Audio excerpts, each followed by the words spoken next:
Ang galing namang kumending ni Nathan. Natuwa may candy niya eh. Nagustuhan.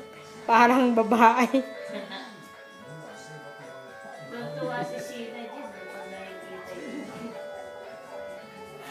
Nahihiya na yung paglaki. Pag nakita niya yung video na yan. I-save mo. Yung ba?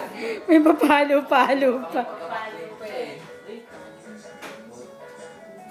Paglaki niyan, pinanood niya yun. Yan Yung pa! video niya, mahihiya na. Hindi pa. Hindi na, makatawa nga eh.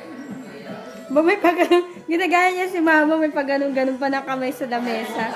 Luloko mo na naman eh. Direk, ka na. O, pengi daw yung, to. Ah, Ay, naku. okay, o, dance na ulit dun. Paglaki niya, makikita niya. Go. Tatawa sa sarili niya. Saka ano ba? Naka-involved. Para kasi nung susiyan eh. Madali.